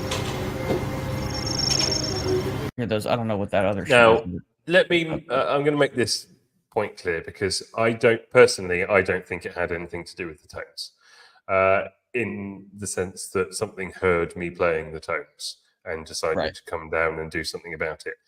I think it's more likely that because I physically decided and set the intention of playing the tones, I literally sent an intention out there that I was willing to experience something. And I think it was that just got picked up on. Sorry, I just saw a shadow behind me. What? Really? I just saw a shadow. Yes. Anyway, carry on. If I get beamed up in the live stream, tell my family. Reminds me of when just because you played Ocean was remote viewing my room, and then like 3 minutes later there was that weird like black mass that like shot through my room, and I was like, what the hell was that? Like, very strange. What was that? I can make myself beam up. I was gonna say, dude, like, what the hell is going on over there? I'm coming back. I'm coming back. I'm coming. So I just wanted to share this with you guys too. I just got a message from Christian. I wrote him a note on Instagram saying, thanks for the conversation. Really nice to talk to you. And he said, hey, Paul, thanks for having me. It was a great conversation. Good fun, great questions. I hope all your audiences appreciated this as well. He said, I appreciate you mentioning my Instagram. He said, I hope the reactions from the fans were wonderful. And I was like, yeah, 100% they love you. Nice guy. What a nice guy. Really is a really nice guy. Yeah, I would love to be able to talk to him again. And I think he is the perfect candidate to basically be that sort of Ryan Graves figure for that part of the world. I think he's the right guy. For sure. I think Stephen's just put a question here. Digby, did you play the tones over a speaker or were you listening to the tones in your earpods? No, it was over a speaker on my iPhone. So yeah, I put it out. I had a weird experience when I did it. It was very strange. I think it's more the intention. Halloween. I think you're setting the intention. I think it's your mind reaching out and going. Correct. It's the physical action of going, I'm ready for this, press a button and do something about it, that sets the intention in our caveman brains to actually set the intent out there. Otherwise, if you're just thinking about the intent, you could be holding back. It's the physical action of doing something that releases that intention out, is my belief on this. I have to agree.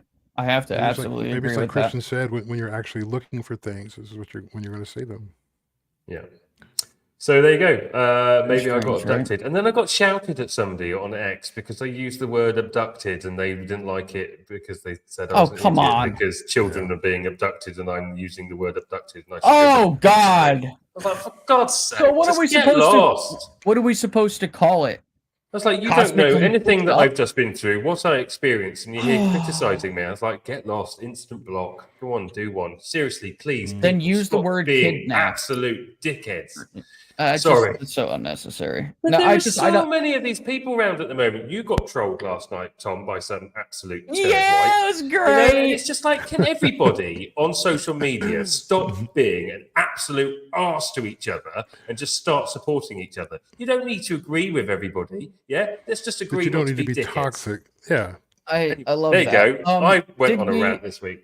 You went and you made a post about music. It was a really cool post. I actually really appreciated that, being that I'm a musician. So I really felt what you were getting at. And someone replied and briefly, responded to your post, and then also said you'd be better off doing your own show without Cortex. And then me and Digby proceeded to talk shit to each other sarcastically. I was like, oh, that's it, Digby. Looks like I'm gone, man. Sick of my British accent. Yeah, I was like, it's all right. I'm sick of your accent. And then, sorry, you had to find out this way, Tom. And then he came back, and I was just like, that's it. This individual has shown me the light. light. He came back and went, please leave him. It's like, oh, yeah, it's like, dude, half your posts are about what flavor steak you like. Like, just get the fuck out of here. God. Like, oh, man. And the person followed me, too. It's like, yeah. Why are you if I'm such a detriment to your fucking listening experience, then why are you following me, you dickless prick? I really hope my children aren't still watching. But the thing is, I thought it was a sock puppet account, but it's been going. The account was there since 2014 or something. I mean, that's longevity. At the Anyway, end he's of the had day, not excellent- everybody's going to like everybody either. I also recognize that maybe some people would like the And it's show okay. with just me, right? Or maybe some Oh, people really? really like just Paul. Oh yeah. Okay. Oh, fuck off Sandy. then. Yes, Sandy, baby. Premiering next week, Cortex Live, episode 1. With Sandy. Like, I'm still, and let me be very clear too, I do intend on We love doing Sandy. something on my channel that's just kind of like what Exo Academian does, where he types up some really interesting stuff and then he reads it and then he releases that as a podcast. I thought that'd be kind of like a cool little project for me to do on a weekly basis, because I think about a lot of things. But truthfully, I love doing a show with other people. I do. Well, I really do. I've you had a make lot good, of people. I'm Go sorry, ahead, I was Paul. going to say you make great documentaries though, so keep those coming. Thank man. you. I love those. Yeah, no, I am working on one in particular right now that I really think is gonna do well. I've had people tell me many times over the last couple of years, they're like, dude, you don't need anybody. I'm like, it's not about needing. It's about what I want.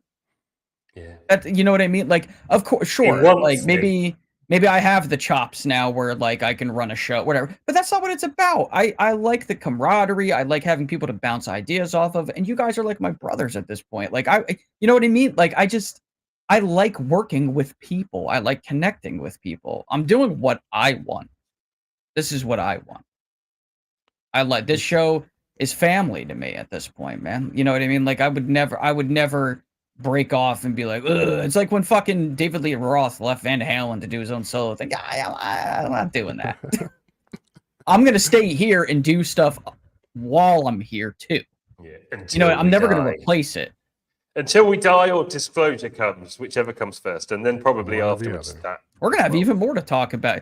I thought about that this week too. I'm like, okay, if they really were to at least give us the basics, kind of like what David Grush has said that they should do, like how that would alter our conversations here.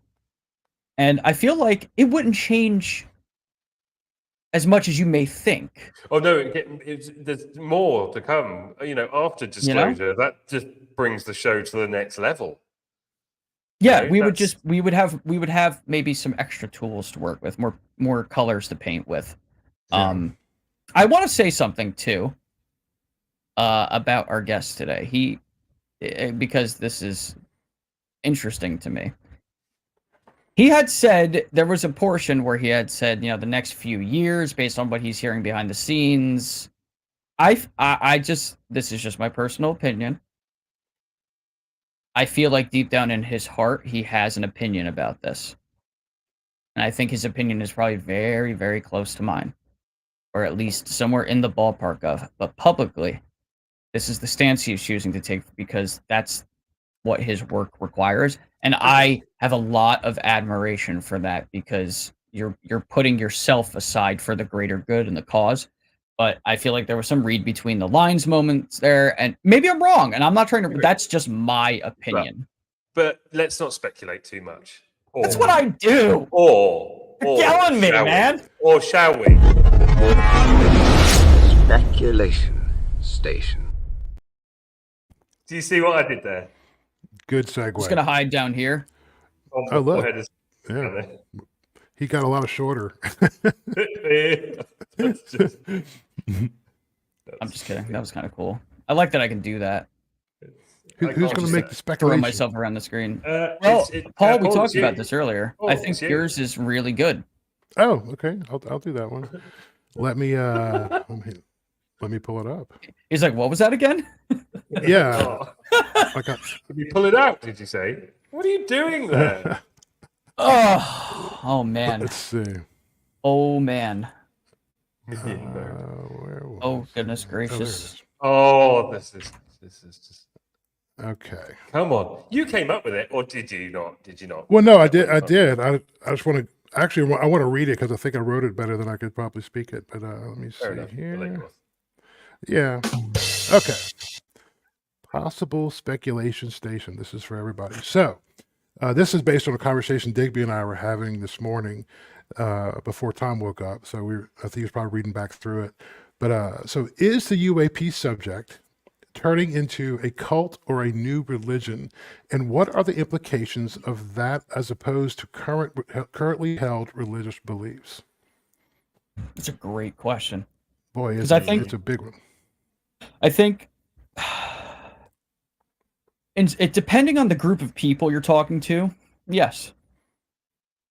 And as far as the mirrors of other religions, sometimes you have people who blindly follow certain other, personalities and individuals. I'm not going to name any people, but we see that somebody amasses a following in this spectrum of discussion, and they will refuse to hear any other viewpoint. They will refuse to see any other data, evidence to the contrary. If it goes against the narrative that they adhere to, they want nothing to do with it. That's why our show, I personally believe, is great, because we bring in anyone that wants to have a good, respectful, engaging conversation. Yeah, like Fringe comes from a very emotional and challenging perspective, whereas I come from a very research-oriented and personal experience and a very speculative angle where I talk about a lot of different ideas just because I find them fascinating. Digby, you have your twist. We all have our own flavor of this, right? But that's why we like bringing on different people, because I want to hear what they have to say. One thing that I thought this morning, and I'm not going to go into specifics or name people out there in the public arena, but I do find it fascinating that I realized today that we listen to and trust so much of our information to come from essentially ex-government employees, ex-CIA agents, ex-three-letter word agents, and we've got ourselves into a situation where we blindly trust and listen to every single thing that they say. Now, I'm not saying anything against any individuals, because do you know what? I don't have the data. I don't. Everything is speculation at this point. But how did we get to a situation where we actually, without questions asked, just follow so many people that used to work for the very establishment that we're trying to fight against to get the truth out? Well, and doesn't that leave the room for a lot lot of manipulation to enter the phenomenon? Sure. And misinformation.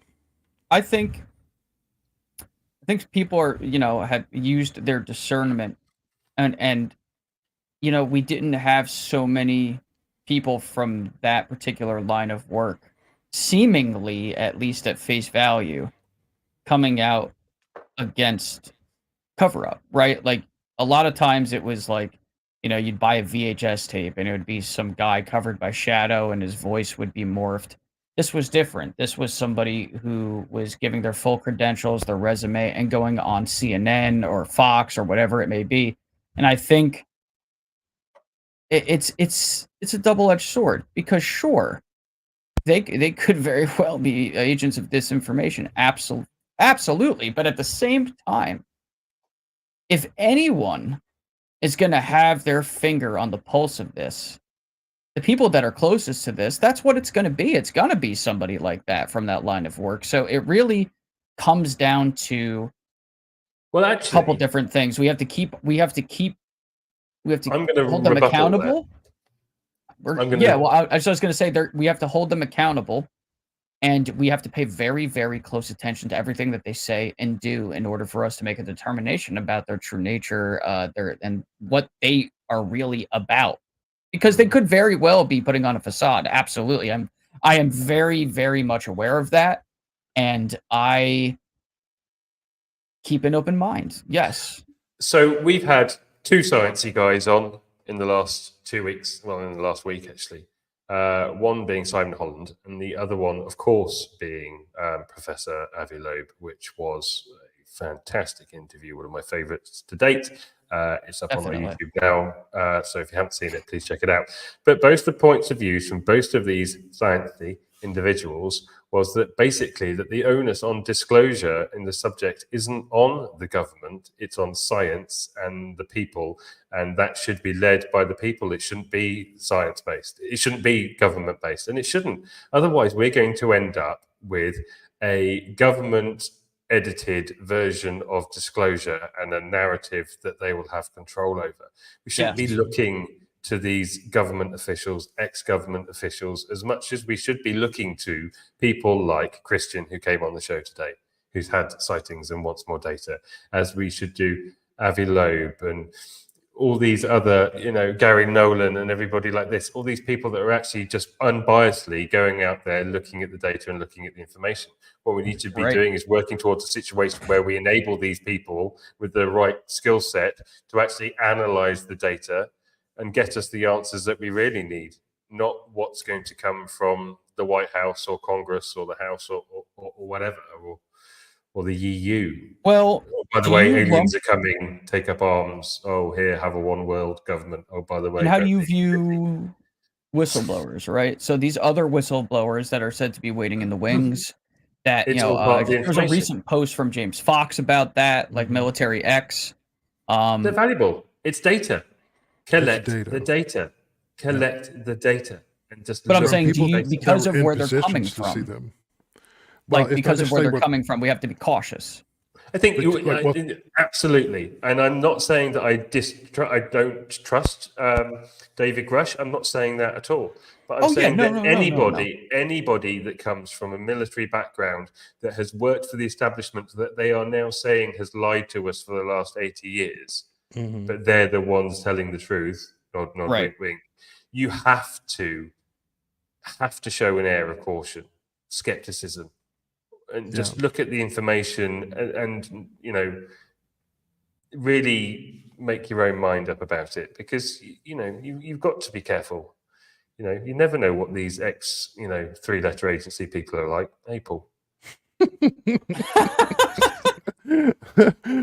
It's all about data, and that they have the right position that they've been a part of, as far as it's put them in position to see things. But that's why I think Christian's very, very important. Like, he's a pilot on a non-military, non-governmental function that sees things and reports them. So that's, to me, is the most important thing. Like, I want clean data, and I know if it goes to the government, it's going to be very filtered, very watered down, very we can't show this, even though it could be the best evidence in the world, because it gives the enemy our radar technology or whatever, or we're where we're not supposed to be. That's the other problem. I agree with you, Digby, in a lot of respects. I think it has to come from the public. It's got to be academically studied, and it's got to be.